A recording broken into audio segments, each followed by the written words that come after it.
تصميم مميز جدا وكاميرا 108 ميجا بكسل مع شاشه كبيره بحواف قليله، وده اللي هتشوفه في البوكو اكس 7 بي. هل التوليفه دي بالسعر ده يخليه في وسط المنافسين قادر ينافس؟ وهل سعر الموبايل فعلا بالقيمه اللي بيقدمها مناسب للشراء حاليا؟ هتشوف طبعا كل ده في فيديو النهارده ان شاء الله، واللي هتشوف فيه حرفيا كل حاجه تخص الموبايل ده، وهقول لك سعر الموبايل اكيد في اخر الفيديو، وهقول لك رايي فيه من غير اي انحياز للشركه. من غير كلام كتير كده، صلى على النبي اهم حاجه ويلا بينا نبدا. اول حاجه طبعا هنبدا بيها هي الديزاين بجد من نقط القوه في الموبايل ده، لان فعلا الديزاين هنا مبهر جدا، في اوبشنز كتير جدا هتشوفها مع كل انعكاس اضاءه حواليك. اونر الصراحه مميزه جدا في الحته دي، دايما يقدموا لك فعلا ديزاين محترم جدا، يعني حاجه بديهيه من اونر، وبجد الديزاين هنا ممتاز، خاصه اللون ده بجد جامد. طبعا نفس سيستم الكاميرات مفيش اي اختلاف لو هنقارن الموضوع بالاصدارات السابقه من اونر. بالمناسبه الكاميرات هنا بارزه نسبيا من ظهر الموبايل، بس انت كده هتستخدم الجراب السيليكون الشفاف اللي جاي في علبه الموبايل، لان الظهر هنا جاي من البلاستيك. بالنسبه للشاشه بقى كديزاين واداء واسطوره، الاوبشنز المهمه اللي لازم تركز عليها في اي شاشه موبايل. طيب بالنسبه لديزاين الشاشه، ديزاين الشاشه هنا ممتاز جدا، سيب بالكاميرا السيلفي، والحواف هنا قليله جدا بالنسبه لسعره. طيب لو هنتكلم بقى عن الجانب اللي ممكن يقفلك من الشاشه هنا، او اللي هيقفلك فعليا لما تعرف نوع الشاشه ايه، الشاشه هنا معلم اي بي اس مش اموليد للاسف، ودي حاجه فعلا في سعر الموبايل ده لا دي تضحيه كبيره جدا فعلا. المهم الشاشه هنا اي بي اس زي ما قلت لك 6.8 انش فول اتش دي بلس بفريش ريت بيوصل ل 90 هرتز، ومستوى السطوع بيوصل ل 850 نتس. يعني لو هنقارن الموضوع بالشاشات الاموليد، اكيد الاموليد افضل، اللي موجوده في موبايلات ارخص منه في السعر حرفيا، موبايلات اقتصاديه بسعر 8000 جنيه زي السامسونج جي 15 او سامسونج جي 15، ما علينا انا من المسميات، بس الموبايل ده جايب بشاشه اموليد، انت متخيل؟ والموبايل اللي احنا بنتكلم عنه ده فوق ال 10000 جنيه، فاللي هو شيء مش مقبول تماما. ولكن الشاشه هنا كويسه لو مش هتقارنها بالاموليد، شاشه الوانها كويسه فعليا، شاشه من الاخر كويسه جدا، عدد النتس 850 ده فعليا عدد كويس جدا، يعني هتتعامل مع الموبايل تحت اشعه الشمس بشكل كويس جدا، مش هتعاني يعني من الموضوع ده ما تقلقش. فريش ريت طبعا بيوصل ل 90 هرتز، ده حاجه هتكون كويسه جدا في السكرولنج، هتحس بسلاسه رهيبه فعلا، وتقدر تعمل كنترول في موضوع الفريش ريت ده، يعني ممكن تشتغل دايما على ال 60 فريم لو حابب تقلل من استهلاك الطاقه. بس عايز اقول لك ان اونر في الموبايل ده مش هتوصلك لكده تماما. طب ليه؟ لان البطاريه هنا عملاقه يا معلم، بجد بطاريه ممتازه، يعني مش 5000 ملي امبير او الارقام اللي بنسمعها في الفئه دي او اللي بنسمعها فوق، فاهم؟ يعني فئه متوسطه بقى والكلام الكبير ده، لا بطاريه هنا يا معلم 6000 ملي امبير اور، بجد دي من اكتر الحاجات اللي عجبتني جدا في الموبايل ده. فكساعه بطاريه فهي ممتازه جدا بجد، يعني من 9 ل 10 ساعات سكرين اون تايم، فاهم؟ يعني لو استخدامك متوسط فاهم ممكن البطاريه او الموبايل عموما يكمل معاك يومين مرتاح، ودي حاجه بجد في سعر الموبايل ده حاجه ممتازه جدا. عشان طبعا بقوه 35 واط، شاحن جاي في علبه الموبايل عادي. بالمناسبه محتويات العلبه هنا جايه بشكل كامل، سلك يو اس بي تايب سي، شاحن، وجراب السيليكون الشفاف. واخيرا الهاند فري، الحاجه اللي دايما مفتقدينها في كل الفئات السعريه تقريبا، بغض النظر طبعا عن شركات تانية بتحط الموضوع ده في كل موبايلاتها زي انفينكس او ايتل بس تقريبا، وفي شركه تانية مش فاكر الصراحه هي بس غالبا تكنو. الشركه دي بس اللي دايما تستخدم الهاند فري ده في كل محتويات العالم. بالنسبه للمعالج بقى معلم، ودي غالبا هتبقى نقطه تانية ممكن تقفلك من الموبايل ده. طيب خلينا نكمل دلوقتي ونشوف الموضوع ده بعدين بعد ما تعرف المعالج. اكيد اونر في الموبايل ده استخدمت معالج من كوالكوم، هو السناب دراجون 680 بتكنولوجيا 6 نانو. عايز اقول لك ان المعالج ده للاسف يعني قديم نسبيا، وموجود في موبايلات بنص سعره، موجود في السامسونج اي 05 اس، الموبايل ده سعره تقريبا 7700 جنيه، يعني بيلعب في الرينج ده. وعايز اقول لك ان في موبايلات ارخص منه في السعر حرفيا جايين بمعالج اقوى من ده، يعني اقرب مثال للموضوع اللي انا بكلمك فيه ده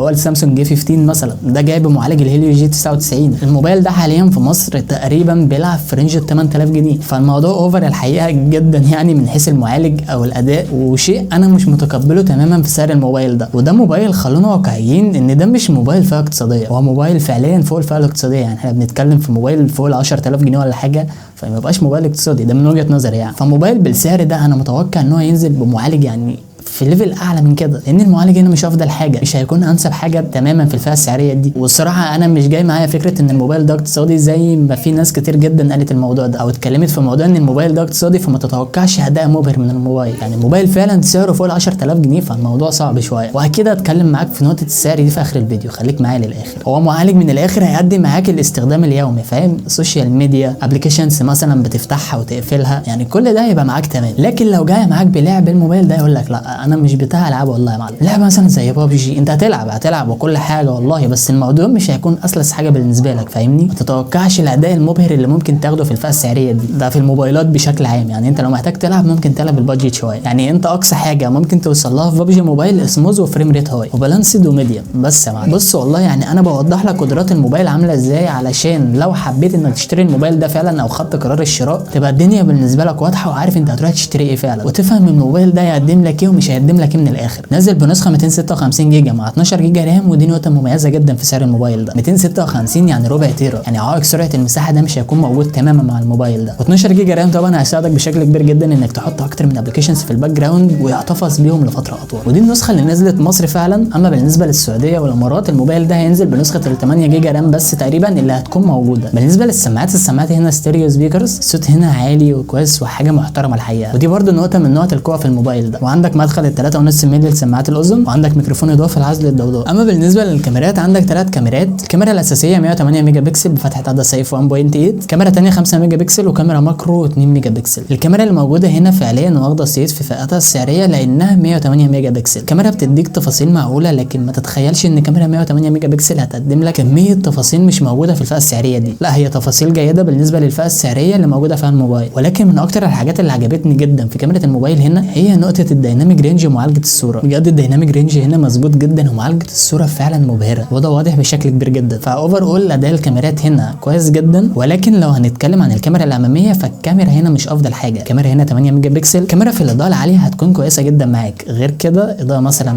اندورز مش هتكون افضل حاجه، هتشوف نويز. الكاميرا فاهم هتقضي معاك الغرض من الاخر. ودي كانت صور خارجه من كاميرا الموبايل، فقول لي تحت في الكومنتات ايه رايك فيها. وبالنسبه للفيديوز في الموبايل ده تقدر تصور بيه لحد فول اتش دي او 1080 على 30 فريم في الثانيه، وللاسف مش بيدعم هنا اوبشن ال 4K ولا حتى ال 60 فريم على ال 1080. بالنسبه للمستشعرات هنا التسارع والتقارب والبوصله والاوبشنز دي هم مش سنسورز او هاردوير الموبايل بيعتمد عليهم. الموضوع هنا بيعتمد على السوفت وير، وده مش هيكون افضل حاجه لو هنقارن الموضوع مثلا بين الاوبشنز دي تعتمد على الهاردوير او السنسورز. بالنسبه للسعر بقى ورايي في الموبايل ده، طب خلونا نتكلم الاول على سعر الموبايل ده وبعدين نشوف حوار رايي ده في الاخر. في مصر النسخه ال 256 جيجا مع 12 جيجا رام بسعر 11400 جنيه. طيب لو محتاج رايي في الموضوع ده وهل الموبايل فعلا كويس ولا لا، اطلع من الاخر يا معلم. وبدايه كده قبل اي كلام عموما ده براند محترم جدا، لكن لو هنتكلم عن المواصفات اللي بيمتلكها الموبايل ده فلا يستحق الشراء تماما. برجوله سعر مبالغ فيه جدا. الموبايل ده غالبا اول لما نزل كان واصل سعره ل 12000 جنيه، وده كتير جدا عليه حرفيا. يعني بظل الاسعار حاليا انا عارف ومقدر اكيد ان الاسعار فوق وبتاع، بس كتير عليه 11000. يعني انا لو معايا المبلغ ده فعلا هزود 1000 جنيه واجيب الاي 34 من سامسونج، لان في الموبايل ده هاخد تجربه افضل من حيث كل حاجه مهمه في الموبايل ده. او مش عندي القدره ان ازود بشكل عام، ممكن مثلا اتوجه للسامسونج اي 15 او الريلمي 11 4G. الريلمي 11 جايب معالج اقوى الهيليو جي 99، وجايب شاشه اموليد مش اي بي اس، وشاحن بقوه 67 واط مش 32 او 35 واط. يعني الموبايل ده حرفيا اول لما نزل السوق عمل قلق، وحاليا سعره نزل تقريبا، سعره كان 11000 جنيه يعني